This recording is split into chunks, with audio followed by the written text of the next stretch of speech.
So before fixing any AI agent issue, you're going to need to understand why it broke in the first place. And most debugging efforts fail because teams will usually jump straight to prompt tweaking without investigating whether it's actually a product level issue, how the agent's configured, or the context that was given.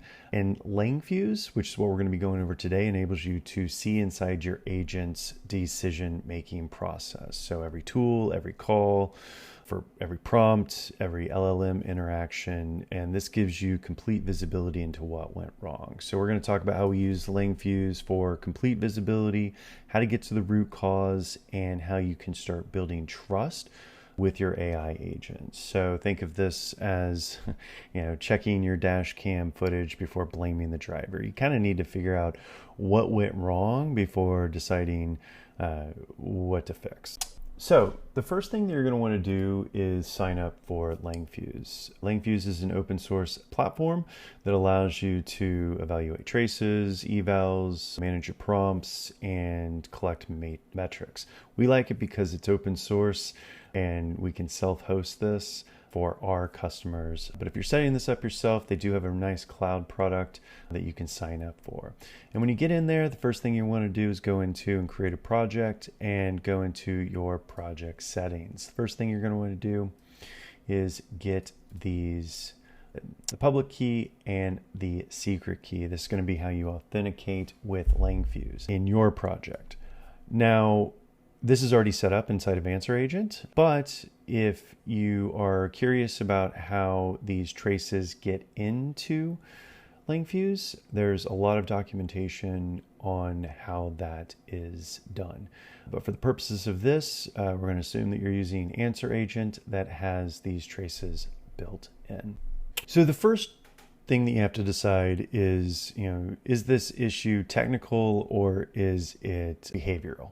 Meaning, if the agent didn't return anything or a tool failed, it's probably a product bug or something with your agent configuration. If it just replied poorly or you didn't like the answer, it's definitely a quality issue. So in order to determine this, the first thing that we're going to want to do is go into Langfuse. So if we look at our tracing right here, and I'm going to go ahead and filter over here on the right and really focus on our browser extension. We have a browser extension help center bot that helps people with questions they may have about Answer Agent and how they use it. So over on the left, you have the ability to filter it by time, by different tags, by different level, and in this case, by different chat flows or agents that are being observed. So what you want to do is go to the trace that you're in. So for instance here, one of the nice things is that it'll tell you how many different levels, the latency, how many tokens to give you, and the cost here. But what you'll see is that you'll see perhaps this one that had an agent executor error. In this case, we can go click on the error, look like the OpenAI API key was not set. There may be a number of errors that may have happened, but at least on the surface level, you can determine whether or not it was an error. Now, Langfuse doesn't always capture these, but it does a pretty good job of identifying where your errors are. If you look through and you look through at the tool calling and there aren't any errors, well, then in the answer exists, even if it's poor, then it's a quality issue. And that's where we're going to move on to step 2. So just to recap, if there's no response, if there's any connection timeouts, missing dependencies, then you'll want to check to make sure that your agent is set up correctly before moving further. However, if it did respond, if it did give a response, it was just maybe incorrect information, an incomplete answer, maybe a hallucination or a format problem, that's where you're going to want to check and run evals on that to improve over time. So once you have the trace, what you need to do, and once you know how it responded, we now need to trace its logic. So every single Langfuse trace shows the agent's thought process, the prompts, the tool calls, and their results. So what you're going to want to do is first expand the trace tree. You'll want to understand how this trace tree works. So for instance, if I click on any one of these traces, I can see what was originally asked. I need help with social integration.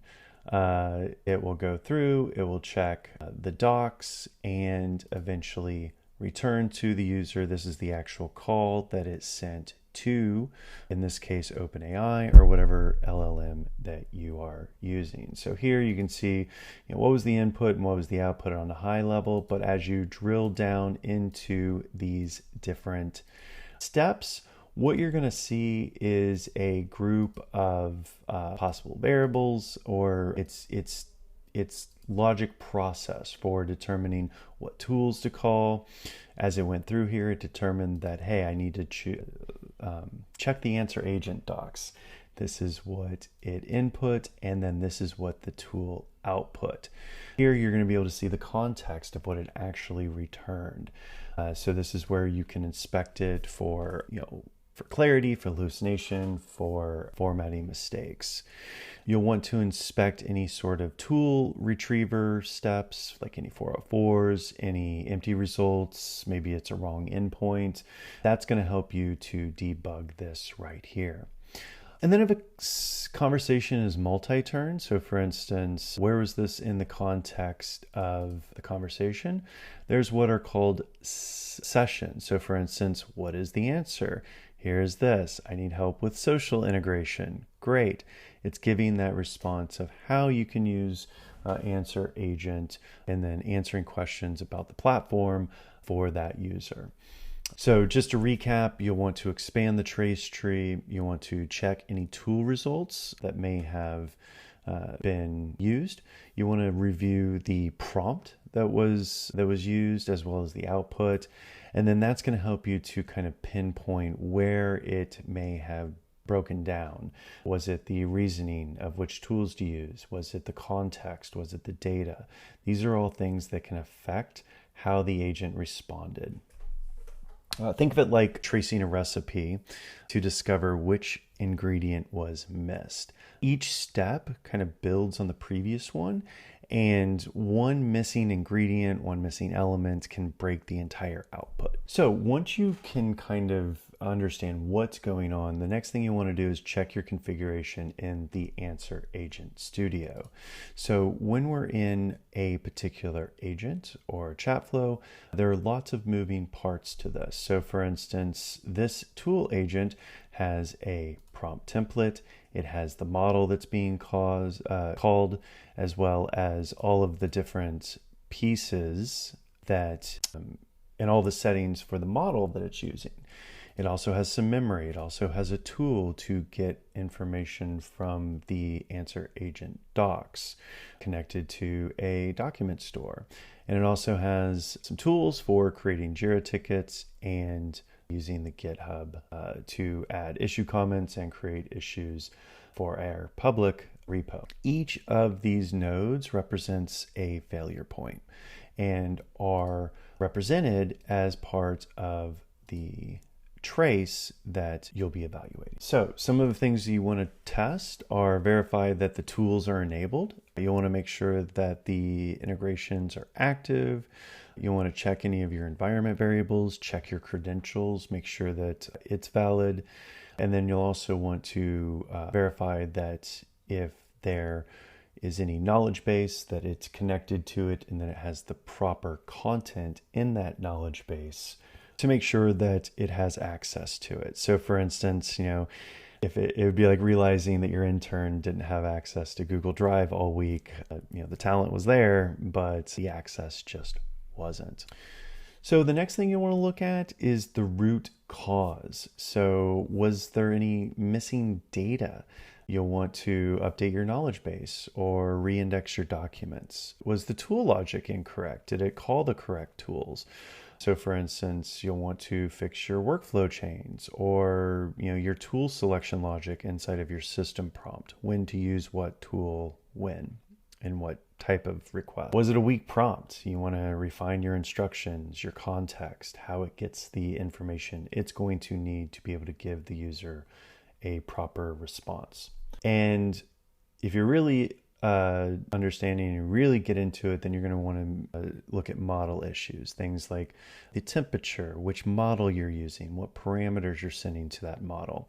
These are all things that can affect the quality of output, and is all part of the prompt and context engineering layer. All of these can be tweaked inside of Answer Agent. It's up to you as the detective to figure out what changes and what information is needed to get your agent to work the best. And the last thing is regression and evaluation. So once you have found out what the issue was, perhaps it didn't call the correct tool in the trace, perhaps it didn't have information about that document. Once you believe you have fixed the issue, then you can save this trace as a test case. So this gets into building your own custom data sets so that you can then not repeat it. So what you want to do is run the same input, open the new trace, confirm that the failing step is fixed, and that's your first step. Then you're going to want to create what's called an evaluation data set. We'll get into that here in the next video, but basically you'll want to start adding these questions. Where did it fail? What types of questions did it fail at? And start building up your gold standard that we'll get into in the next video. But the goal here is that you are, looking at what happened with the agent. Was it a problem with the setup? Was it a problem with the quality? And as you improve your tool calling capabilities, your knowledge, your context, your system prompts, you're building a data set that all of your agents will learn from, and these past mistakes will build over time as reliability layers that, each new resolved issue is going to strengthen your entire system's reliability.